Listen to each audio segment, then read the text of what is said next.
사도행전 18번째 시간인데요. 성령의 사람 스데반에 대해서 함께 살펴보겠습니다. 이 스데반은 이방 지역에서 태어나서 그곳에서 살다가 예루살렘으로 귀향한 유대인이었습니다. 우리 지난주에 살펴보았던 헬라파 유대인이지요. 예루살렘 교회의 그 원활한 구제 사업을 위해서 뽑았던 7명 중에 한 사람입니다. 사도도 아니고 또한 목회자도 아니었습니다. 믿음과 성령이 충만하고 은혜와 권능도 충만한 신실한 일꾼이었습니다.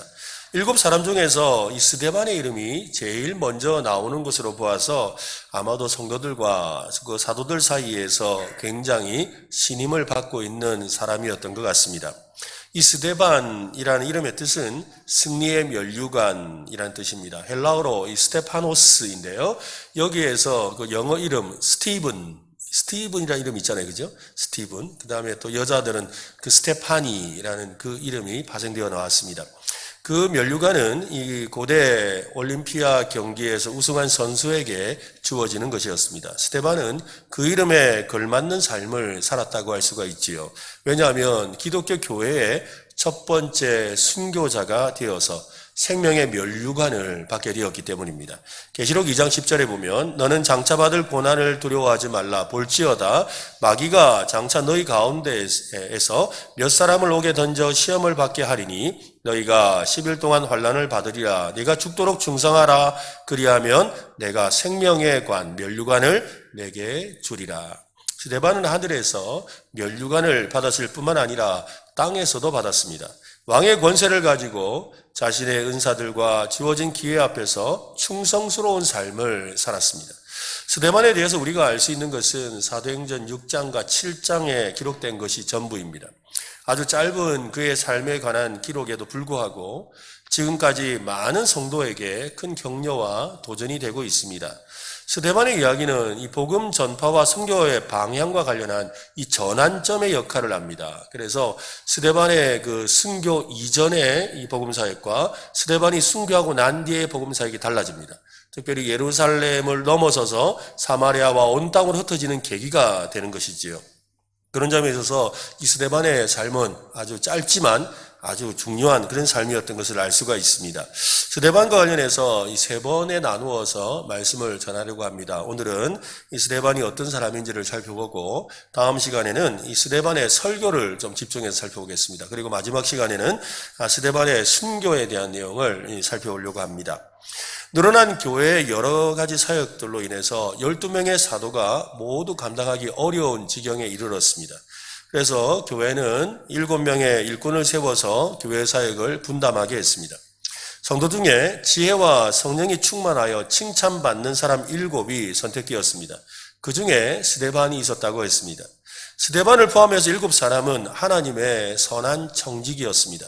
베드로가 이 교회를 섬기는 일꾼은 어떤 모습이어야 해야 하는지에 대해서 자신의 서신에서 소개한 적이 있습니다. 그는 아마도 이 스데반의 모습을 떠올렸던 것 같습니다. 베드로전서 4장에 보면 각각 은사를 받은 대로 하나님의 여러 가지 은혜를 맡은 선한 청지기 같이 서로 봉사하라. 만일 누가 말하려면 하나님의 말씀을 하는 것 같이 하고 누가 봉사하려면 하나님이 공급하시는 힘으로 하는 것 같이 하라. 이는 범사의 예수 그리스도로 말미암아 하나님이 영광을 받으시게 하려 함이니 그에게 영광과 권능이 세세에 무궁하도록 있느니라. 아멘. 이 베드로는 선한 청지기가 해야 될 2가지를 말하는데 하나님의 말씀을 하는 것 같이 말하고 또한 하나님이 주시는 힘으로 하는 것 같이 봉사하라 라고 말합니다. 근데 이 2가지를 간단하게 정리한다면 은혜와 권능이 충만한 선한 청지기가 되어라 라는 것이지요. 하나님으로부터 은혜를 받아라는 거예요. 그리고 은혜를 받아서 말하고 또 하나님의 이 힘, 권능을 받아서 봉사해라 라는 말이지요. 오늘 스데반에 대한 평가를 한번 보십시오. 8절 말씀인데요. 같이 한번 읽겠습니다. 스데반이 은혜와 권능이 충만하여 큰 기사와 표적을 민간에 행하니. 스데반의 이 섬김과 헌신에는 그의 타고난 성품이나 자질도 아마 중요했을 겁니다. 그러나 그러한 성품과 자질이 빛을 발한 것은 하나님의 은혜를 받았기 때문입니다. 하나님의 집을 섬기는 일꾼은 은혜를 알아야 합니다. 아는 정도가 아니라 은혜를 받아야 하지요. 교회를 섬기는 일꾼 중에 은혜를 모르는 일꾼이 있습니다. 사람들에게는 아주 인기가 있는데 하나님께는 인기가 없는 사람이 있다는 겁니다. 하나님의 은혜를 모르는 사람이 바로 그런 사람입니다. 은혜 없이 섬기는 것은 자신도 섬김을 받는 사람도 힘들게 합니다. 은혜 없이 섬기다가 마치 자기가 능력이 있는 것처럼 착각하고 또 사람들을 보고 사람을 의지하고 사람 평판에 이리저리 끌려다니게 되는 것이지요. 교회의 모든 섬김은 은혜를 나누는 일과 연관되어 있습니다. 교회에서 봉사하는 온갖 일들은 다 은혜를 나누는 일입니다. 자기에게 나눠줄 은혜가 없는데 여러분 우리가 무엇을 나눠줄 수가 있겠습니까? 자기가 받은 은혜가 없어도 얼마든지 은혜를 나눠줄 수 있다라고 생각하는 사람이 있다면 그것은 한마디로 착각입니다. 말씀을 전하고 기도하고 섬기는 일을 통해 성도들이 은혜를 받으니까 자기에게 은혜의 셈이 마치 끝없이 솟아나는 줄로 착각하는 거예요. 그러니까 내가 막 가서 봉사도 하고 또 이렇게 모임도 인도하고 또 이렇게 하니까 사람들이 은혜를 받았다고 하니까 내가 은혜가 있는 줄로 착각하죠. 아닙니다, 여러분. 저처럼 은혜를 나눠주는 일을 전문으로 하는, 저는 은혜를 나눠주는 이 제 전문 사역이잖아요. 저와 같은 목회자도 은혜를 받아야 합니다. 은혜 받아서 나눠주는 수밖에 없어요. 저도 은혜가 떨어지면 바닥을 박박 긁을 수밖에 없어요. 어릴 때 대학생 시절에 지금은 정수기가 어지간한 집에다 하나씩 다 있어서 그런데요. 어릴 때 그 집에 이제 수돗물 먹기가 좀 그렇다고 아버지가 꼭 저보고 산에 가서 이렇게 약수물을 좀 떠오라 그랬어요. 그 약수물을 떠러 이제 마을 버스를 타고 가는데 물통 그걸 갖다가 한 10리터 되는 거 그걸 한 4개를 가지고 이렇게 낑낑대면서 이제 가서는 물을 받습니다. 그런데 이렇게 며칠 전에 비가 많이 온 날은 그 약수터에 물이 그냥 확 넘치니까 물 받기가 쉬워요. 그런데 비가 안 온 날은 가면 진짜 바닥에 물이 있거든요. 그럼 어떻게 돼요? 바가지로 그냥 박박 긁어야 돼요. 얼마나 긁어야 되는지 몰라요. 너무너무 힘들죠. 그 박박 진짜 박박 소리가 나는 거예요. 근데 여러분 우리 인생도 그럴 수가 있어요. 우리의 은혜의 샘에 은혜가 흘러 넘치는 사람이 있는가 하면 어떤 사람은 은혜가 그냥 바닥을 치고 있어서 정말 은혜 그거 긁어내려면 박박 긁어야 되는 그런 사람이 있다는 거지요. 여러분 은혜 떨어지면 박박 긁을 수밖에 없어요. 그러면요 저 같은 목회자는 어떻게 되겠어요? 은혜가 아니라 기술로 사역을 하는 거예요. 이게 참 위험한 거예요. 설교를 하는데 여러분 설교도 이 글짓기를 잘해야지 여러분들이 알아듣기가 좋아요. 그런데 은혜는 안 돼요. 그러니까 기술로 하는 설교가 있고 은혜로 하는 설교가 있는 거죠. 제가 저희 아내랑 이렇게 연애를 시작을 하고 아마 그때가 이제 연애를 시작했을 때가 사역을 시작한 지 얼마 안 됐을 때입니다. 그러니까 한 2년 어간 좀 되었을 때 같은데요. 근데 이제 저희 장모님께서 저를 이제 사귄다는 이야기를 들었어요. 그리고 그 사귄다는 사람이 그 목회할 사람이라는 것도 들은 거죠. 그러니까 그때가 고작 해봤자 28, 그 정도 될 때였던 것 같은데요. 그 이야기를 듣고서는 이 장모님이 그러시는 거예요. 가서 네 사귀는 그 남자친구한테 그 설교문 좀 가져와 봐라. 설교문 좀 가져오라는 거예요. 저희 이 장인이 일찍 돌아가셨는데 장인이 목사님이셨거든요. 사모님이셨죠. 그러다 보니까 설교를 좀 가져오라는 거예요. 그래서 제가 그 설교문을 드렸더니 이제 다 읽어보시고 나중에 이제 저희 집사람이 이야기해 주는데 뭐냐면 장모님이 그렇게 말씀하셨다더라고요. 글짓기는 잘하네. 글짓기는 잘한대요. 근데 이게 참 좋은 말 같은데 또 안 좋은 말 같아요. 그렇죠? 은혜가 있네. 이 말씀하셨으면 참 마음 편했을 텐데 글짓기는 잘하네. 그러니까 앞으로 은혜를 끼치는지는 두고 봐야 되겠다는 거죠. 맞습니다, 여러분. 기술로 할 수 있어요, 여러분. 그러나 은혜 없이도 할 수 있다는. 그런데 그것이 마치 자기가 잘하고 있는 걸로 착각하면 안 되는 거죠. 저도 그래서 항상 그때 그 말씀을 늘 생각해요. 그래서 은혜의 수위를 지키려고 항상 그 은혜 이렇게 물 차 있는 그 위치가 꼭 이렇게 지켜지도록 하려고 노력을 하지요. 그래서 일부러 세미나나 수련회에 참석해서 은혜를 받고 또 좋은 신앙 서적을 탐독하기도 하고 또 매일 새벽에 제가 새벽마다 나와서 말씀 묵상하는 이유도 바로 거기에 있습니다. 기도 시간을 지키려고 노력하고 또 최근에는 또 이 부목사님 설교에 우리 부목사님들 설교를 잘 하시니까 은혜 받으려고 하나라도 안 놓치려고 해서는 막 필기를 하고 적고 있거든요. 설교할 때. 그렇게 해서라도 은혜를 받으려고 합니다. 또 은혜를 받아서, 그죠? 은혜를 받들고 발버둥 치면서 월요일부터 주일 아침까지 발버둥을 쳐야 이 자리에 서서 여러분에게 말씀을 전할 수 있는 거지요. 이런 노력이 매주 전하는 설교에 녹아나고 또 묻어나는 것이지요. 사람은 자기가 가진 것을 나누어 줍니다. 나에게 없는 것을 나눠줄 수는 없습니다. 나에게 은혜가 충만해서 흘러 넘쳐야 다른 사람에게도 그 은혜가 흘러가고 나눌 수가 있는 겁니다. 신앙생활은 은혜를 받고 은혜 충만해서 흘러 넘쳐 나눠주는 겁니다. 여러분의 삶이 은혜가 흘러 넘치시기를 바랍니다. 그죠? 그래서 여러분의 은혜가 흘러 넘쳐서 여러분의 가정과 여러분의 이웃과 여러분의 삶의 자리에 은혜가 풍성해지는 역사 일어나기를 예수님의 이름으로 축원합니다. 그렇습니다. 지금 여러분의 심령에 있는 은혜의 샘에 여러분의 은혜가 얼마나 흐르고 있는지를 점검해 보시기를 바랍니다. 바닥을 팍팍 긁고 있다면 내일부터는 득세 꼭 나오세요. 꼭 나오셔서 은혜 받으세요. 감사하게도 우리 교회 이 다음 세대를 책임지는 이 교사 여러분들을 볼 때, 지금도 우리 교사들 여기 예배를 많이 드리고 있는데요. 참 대단하다고 생각합니다. 주일학교를 섬기기 전에 먼저 은혜 받으려고 예배의 자리를 지키는 여러분을 참 존경하고 또 칭찬해 드리고 싶습니다. 주일학교 사역을 마치고 또 우리 산부 예배 때 내면 이 주일 사역을 마치고 또 은혜를 사모하는 마음으로 막 달려와서 예배에 참석하는 교사들이 있거든요. 참 그분들도 진심으로 축복하고 싶어요. 주일학교에서 드리는 예배도 물론 예배입니다. 하지만 그 예배에 교사들이 예배자로 참여하는 건 아니지요. 예배를 돕고 섬기는 사람으로 참여하고 있습니다. 그러니 먼저 예배자가 되어야 합니다. 예배에 참여하지 않고 교사로 섬기는 분이 혹시 있다면 먼저 은혜 받고 교사로 섬기시길 바랍니다. 그렇지 않으면 그죠? 교사로 섬기는 일 잠깐 좀 내려놓고 은혜부터 받으시고 그리고 섬기는 게 더 옳습니다. 예배 안내자로 또 우리 예배 안내부에서 또 우리 새가족 부원으로 1부부터 3부까지 우리 섬기는 여러분들 보면 여러분들도 참 감사하고 또 여러분 정말로 칭찬합니다. 더욱 칭찬하고 싶은 것은요, 항상 온전한 예배를 드리는 것을 놓치지 않고 예배자로 앉아있는 모습을 볼 때지요. 그래서 이렇게 예배로 섬기는데도 꼭 본인들 보면 꼭 온전히 예배 드리는 시간들이 있더라고요. 1부, 2부, 3부 중에 꼭 그 시간에 앉아서 예배를 드리는 그 모습을 보면 참 감동이 됩니다. 여러분의 그런 모습이 참 아름답다라는 것이지요. 스데반은 은혜의 사람이었습니다. 날마다 은혜 받는 사람이었습니다. 성령 하나님께서는 스데반에게 은혜와 함께 권능도 주셨어요. 권능도 은혜로 받는 거지요. 하나님의 은혜를 받는 사람은 하나님이 주시는 힘으로 섬기는 사람입니다. 은혜를 받고 은혜가 흘러 넘치는 스데반에게 권능이 충만했던 겁니다. 충만한 권능을 가지고 힘있게 복음을 전하니까 큰 기사와 표적이 곳곳에서 나타났습니다. 권능으로 말씀을 전하면 나사렛 예수 이름의 권세와 능력이 나타나는 것은 당연합니다. 성령님은 모든 사람에게 은혜와 능력을 주십니다. 이것은 하나님의 약속이고 또한 예수님의 당부이기도 했습니다.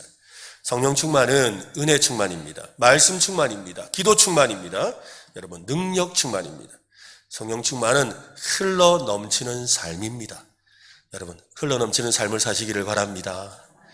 여러분의 삶에 은혜와 권능이 흘러 넘치시기를 바랍니다. 이를 위해 은혜의 자리를 사모하고 은혜의 샘이 흘러 넘치는 믿음 생활하시기를 예수님의 이름으로 축원합니다. 예수 그리스도에 대한 신앙이 예루살렘 안에서 사회에 불만을 품은 사람들, 하층민들, 소외된 사람들, 또 이주민 공동체 사이에 이미 바이러스처럼 그냥 소리소문 없이 퍼져 있었습니다. 그 바이러스가 이제 성전에까지 퍼져서 제사장들이 감염되는 지경에 이르렀죠. 제사장들의 회심은 이 예루살렘을 좌지우지하던 이 종교 지도자들에게 엄청난 충격과 위협으로 다가왔습니다. 이 전염병에 대해서 극단의 조치가 필요했습니다. 바이러스를 대치하기 위해서 이 디아스포라 유대인 회당 사람들이 모여서 음모를 꾸밉니다. 그 와중에 이 스데반이 표적이 되었어요. 아마도 이 스데반은 예수를 믿기 전에 이 디아스포라 유대인들, 즉 헬라파 유대인들이 다니는 회당, 즉 리버디노 회당이라고 하는데요. 이 리버디노 회당에 출석하는 회원이었던 것 같습니다. 우리 성경에서는 자유민들이라고 되어 있는데요. 헬라어를 사용했고 또 구레네, 또 이집트의 알렉산드리아, 길리기아, 아시아 출신의 해방된 노예들로 구성되어 있는 이 자유민들, 저기 노예였다가 풀려나서 자유를 얻게 된 그 사람들을 이 자유민, 리버디노라고 불렀습니다. 이 리버디노라는 건 자유라는 뜻이에요. 영어에서 우리가 리버티라는 이 단어가 자유를 뜻하는데 이 단어가 여기서 파생된 거죠. 당시 여러 나라에 흩어져 있던 유대 노예들은 자유를 얻고 예루살렘으로 돌아와서 자기들만의 그 공동체, 회당을 이루었습니다. 더 넓은 로마 세계를 경험한 것을 바탕으로 경제 활동에 있어서 뛰어난 사업 수완을 보여주었습니다. 그래서 예루살렘 안에서 이 경제적으로 영향력 있는 그룹이 되어 있었던 거죠. 그러니까 제사장들은 종교의 영역에 있어서 영향력 있는 이 그룹이었다면 이 리버디노 회당에 있는 이 자유민들은 바로 예루살렘의 경제를 쥐고 있는 그런 사람들이었다는 겁니다. 스데반에 관한 이 좋지 않은 소문을 퍼뜨리고 마침내 공회 앞에 끌어다가 세운 장본인들이 바로 이 자유민들 해당에 있는 사람들이었어요. 그들을 경노하게 만들고 거짓말과 거짓 증인을 매수하게 만든 이유에 대해서 사도행전은 이렇게 말을 합니다. 10절 말씀을 한번 보세요. 같이 읽겠습니다. 스데반이 성령으로 말함을 그들이 성령으로 말함을 당하지 못하였다. 적대자들은 배반자 스데반 하나를 당해내지 못했습니다. 교회의 선한 청지기였던 스데반이 지혜와 성령으로 말했기 때문이라고 합니다. 스데반은 헬라파 유대인답게 성경과 세상 지혜 모두 박식했습니다. 탁월한 논리력을 가지고 예수 그리스도와 복음과 교회에 대해서 구약 성경을 근거로 변증을 했습니다. 얼마나 강력한 변증이었던지 그 설교를 듣고 있던 사람들이 도무지 반박할 수가 없어서 화가 치밀어 오른 거예요. 아니 진짜 아이씨 이러면서 막 화가 치밀어 오른 거예요.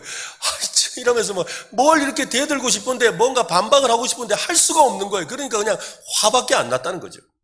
스데반에 대해서 지혜와 성령으로 말하는 사람이라고 평가하고 있습니다. 지혜는 여러분 세상적인 지혜가 아니라 하나님 말씀의 지혜입니다. 영적인 세계에 관한 지혜죠. 지혜는 인간이 배우고 터득해서 습득하는, 그러니까 내가 열심히 배워서 얻는 그런 습득하는 지혜와 성령께서 은혜의 선물로 주시는 일명 주어지는 지혜가 있어요. 두 종류. 그러니까 내가 열심히 해서 습득하는 지혜, 그리고 하나는 내가 습득할 수 있는 게 아니라 주셔야 받을 수 있는 지혜가 있다는 거죠. 야고보서 말씀은 이 주시는 지혜에 대해서 말합니다. 지혜가 부족하거든 후히 주시고 꾸짖지 아니하시는 하나님께 구하라. 그죠? 지혜를 구하라 그랬거든요. 그 말은 무슨 말이에요? 지혜를 주신다라는 거예요. 사람들이 능히 당해내지 못하는 것은 성령께서 주신 지혜 때문이었습니다. 옛날이나 지금이나 상대방을 이해시키고 자신의 주장을 관찰하기 위한 노력과 훈련은 계속되고 있지요. 오늘날 그것을 설득의 기술이라고 합니다. 이 설득의 기술을 발휘하는 최고의 영역은 아마도 광고겠지요. 이 광고를 통해서 사람들은 강압적으로 설득되기도 하고 은연중에 설득되기도 하거든요. 여러분 한번 예를 한번 들어볼게요. 이 머리 감는 샴푸가 처음 나왔을 때를 한번 생각해 보세요. 사람들은 이 샴푸가 뭔지를 잘 몰랐어요. 저도 어릴 때 생각해 보니까 저희 이모님이 이렇게 한날은 이 샴푸를 가지고 오셨어요. 그래서 하면서 언니 이거 샴푸로 하는 거야 하면서 막 설명을 해주는데 저 그게 뭔데 그러죠. 그러니까 이거 머리 감을 때 비누로 감고 그 위에다가 샴푸하면 머리가 찰랑찰랑하고 좋아. 그러니까 그래? 하고 그때 처음 알은 거죠. 그처럼 이렇게 샴푸라는 것을 아무것도 모르는 시절이 있었다는 거죠. 그때는 비누보다 뛰어난 성능과 효과에 대해서 선전해야 됩니다. 그래서 샴푸로 머리를 감지 않으면 머리가 다 빠져버릴 것 같은 긴장감을 조성하는 그런 광고를 주로 했습니다. 근데 얼마 지나지 않아서 린스라는 것이 나왔어요. 그러자 이제는 샴푸만 가지고는 안 된다는 거죠. 샴푸로 머리를 감았으면 반드시 린스로 마무리를 해야 된다고 합니다. 샴푸만 사용하는 사람들은 다시 마음이 흔들리기 시작하지요.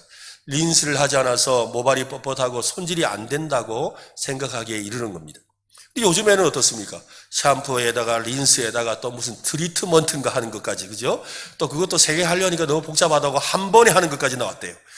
번거롭게 여러 번 머리 감지 말고 한 번에 해결하면 한 번에 좋아진다는 거지요.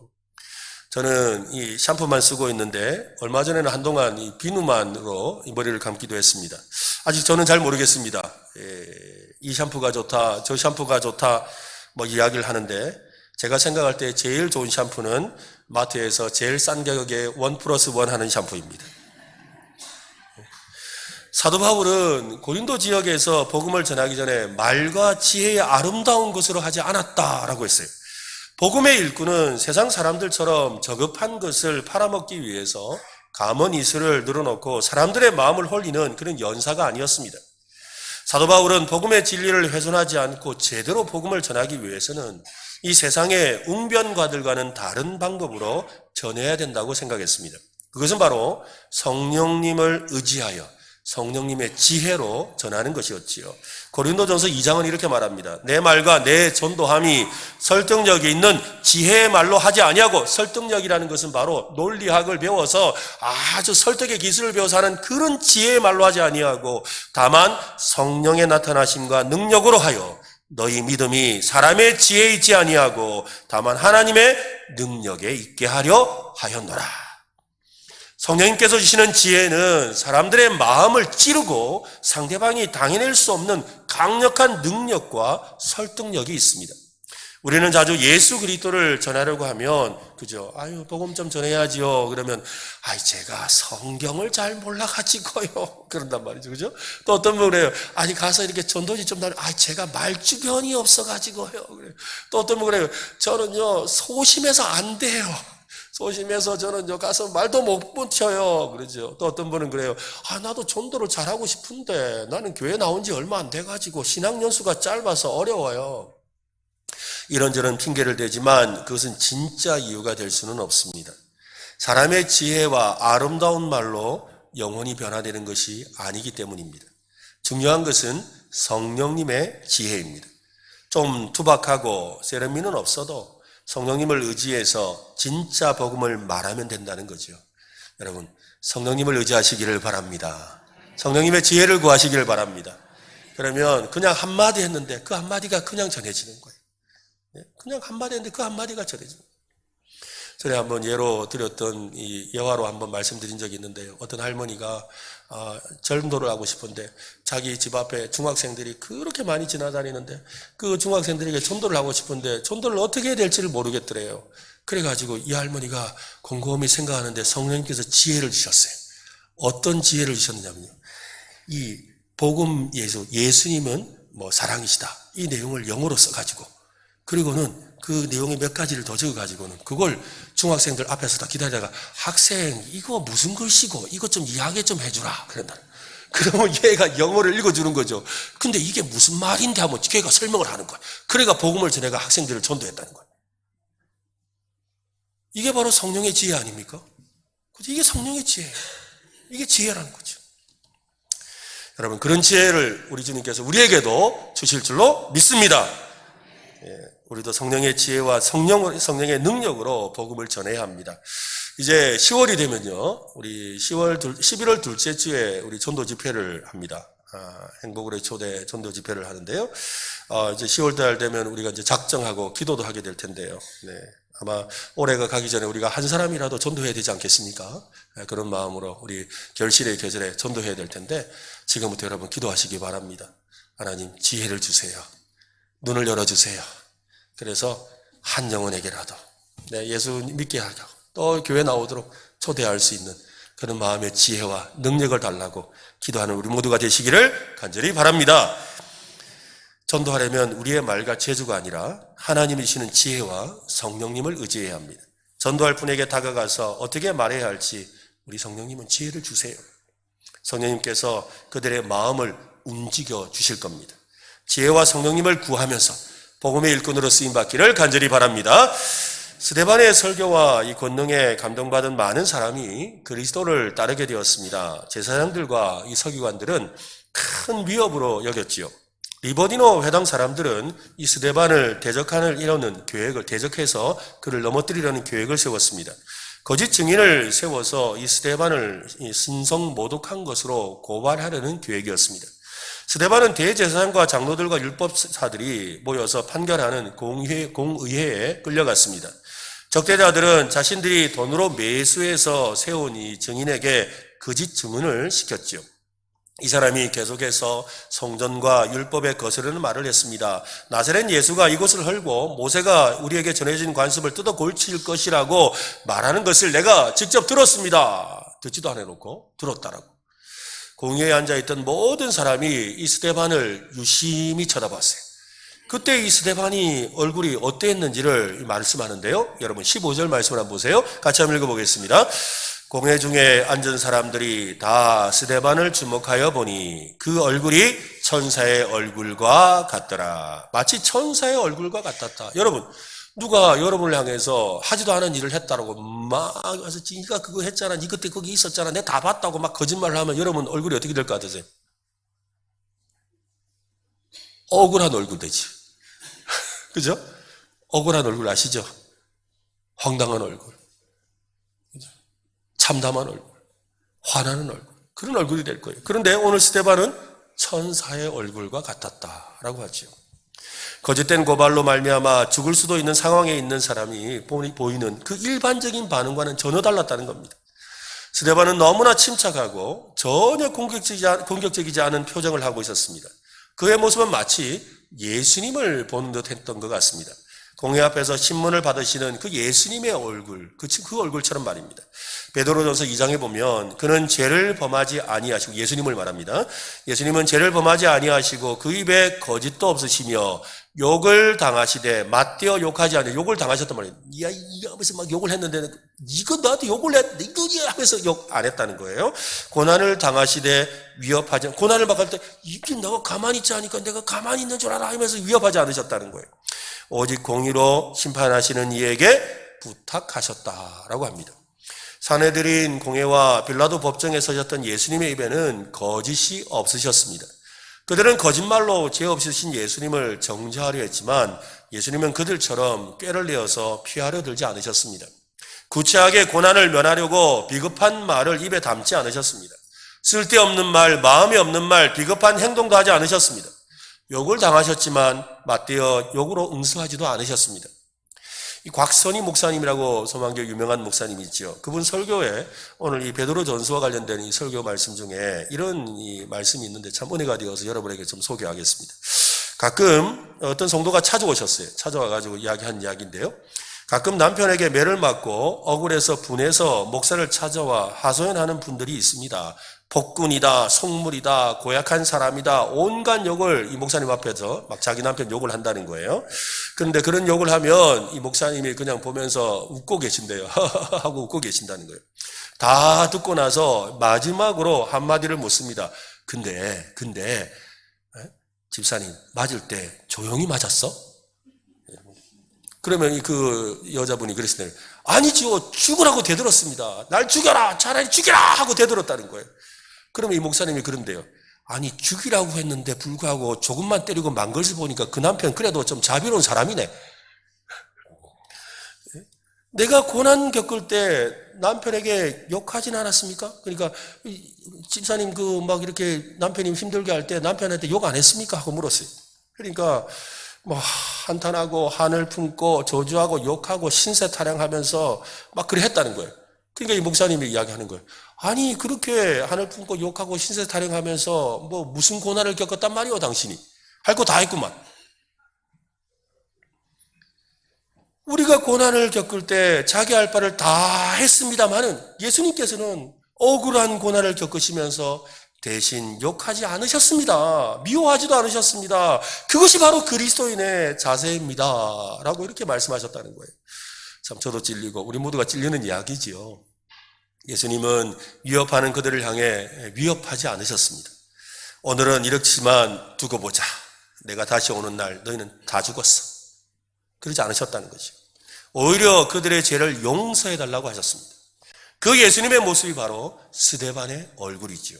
스데반은 예수님을 닮았습니다. 스데반의 얼굴은 성령님으로 말미암아 하나님의 임재와 능력이 있었음을 보여줍니다. 여러분, 얼굴이란 뜻이 어떤 뜻인 줄 아세요? 얼굴은요, 얼을 담은 그릇이에요. 그래서 얼을 굴이라는 게 그릇이란 뜻이래요. 그래서 얼을 담은 그릇. 얼이라는 게 뭐예요? 얼이라는 것은요, 우리가 뭐 민족의 얼이라잖아요, 그죠? 얼이라는 것은 마음과 영혼을 말하거든요. 사람 마음에 있는, 내면에 있는 마음과 영혼을 말해요. 그러니까 얼굴이 뭐라는 거예요? 그 사람의 마음과 영혼을 드러내는 그릇이라는 거예요. 그러니까 얼굴에 있는 표정, 눈빛, 미소 뭐 이런 것들은 우리 내면에 내가 뭘 품고 있느냐가 드러나는 거라는 거죠.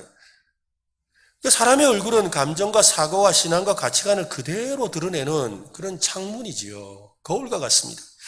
우리가 사랑과 평화를 마음에 품고 있다면 그 얼굴은 따뜻하고 평화롭게 보일 겁니다. 분노와 증오가 가득하면 그 얼굴에 어둠과 긴장이 감돌지요.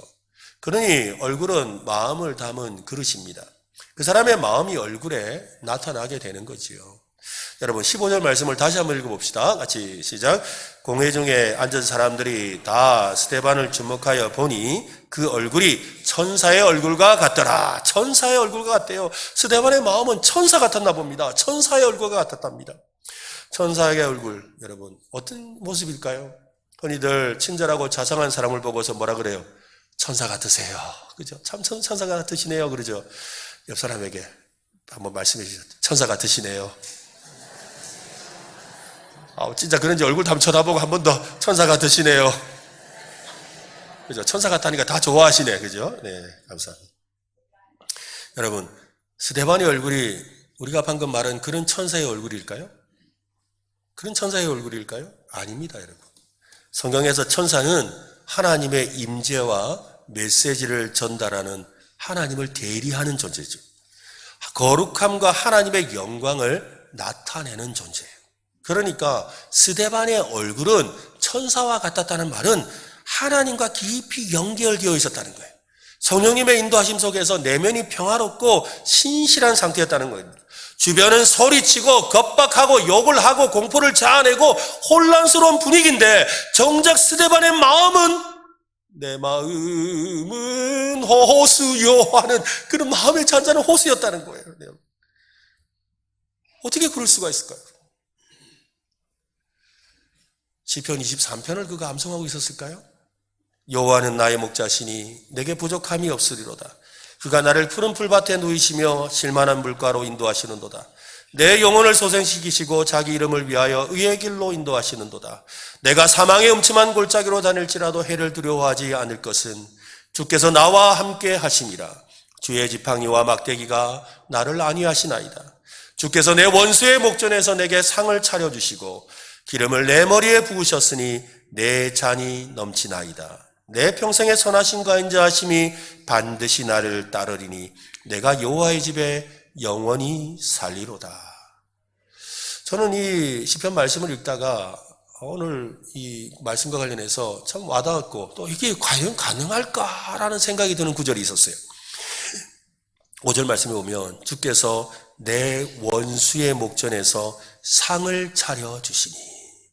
여러분, 내 앞에 지금 원수가 있는데 밥상이 놔져 있어요. 밥이 들어갈까요? 밥 먹을 수 있는 사람. 지금 왼수가 내 앞에 있어요. 내 앞에 앉아 있어요. 왼수가 내 앞에 앉아 있는데 밥상이 내 앞에 있어요. 그 밥상을 맛있게 먹을 수 있을까요? 그런데 오늘 다윗은 먹는다는 거예요. 어떻게 먹을 수가 있죠? 우리 사실 왼수가 아니더라도 마음 상하게 하는 사람 앞에 한 사람만 앉아 있어도 에이 밥맛 떨어진다. 숟가락 던질 거 아닙니까?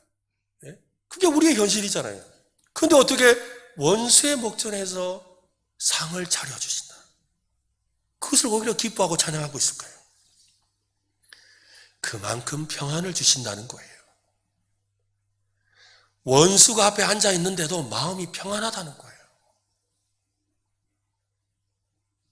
넘치는 평안이 있다는 거예요.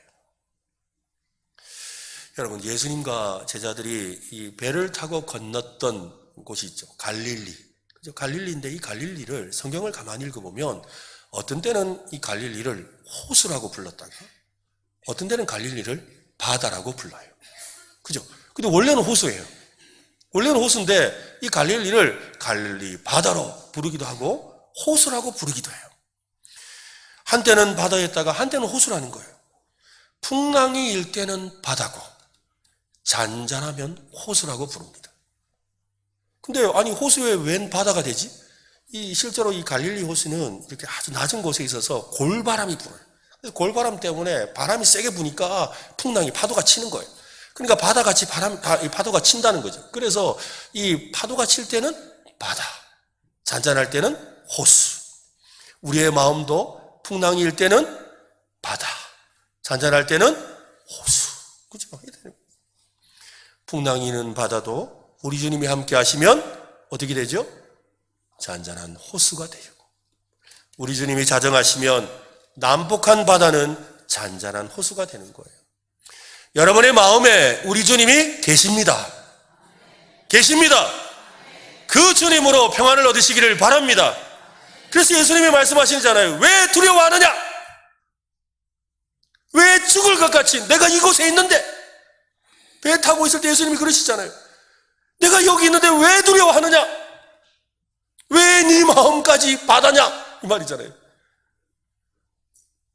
풍랑에는 바다라고 네 마음까지 바다가 될 이유가 어디 있냐? 말씀하시는 거 아니에요? 오늘 스데반이 그래요. 스데반의 얼굴이 천사와 같았다? 주님이 계신 그 마음의 밴을 마귀가 엎을 수 없다는 걸 알기 때문이죠. 바깥이 아무리 시끄러워도, 아무리 소란스러워도, 온갖 위협이 와도, 폭언이 난무해도 평안을 잃지 않을 수 있었던 것, 그 스데반의 얼굴은 하나님이 함께 하시는 얼굴이었습니다. 그것이 바로 천사의 얼굴입니다. 오늘 우리의 얼굴도 천사의 얼굴이 되기를 바랍니다. 마음에 평안이 넘치시기를 바랍니다. 주님과 함께 하시기를 바랍니다. 스데반은 은혜와 권능이 충만한 사람이었습니다. 지혜와 성령으로 말하는 사람이었지요. 그의 얼굴은 천사처럼 주님의 임재와 평안이 넘치는 사람이었습니다. 앞에서 스데반의 이름의 뜻이 승리자, 승리자의 관이라고 했습니다. 우리도 스데반의 모습을 본받아서 어떠한 상황 속에서도 은혜와 권능이 충만하고 말과 지혜와 성령으로 말미암아 모든 삶 속에서 평안을 누리는 기쁜 삶이 되시기를 예수님의 이름으로 축원합니다.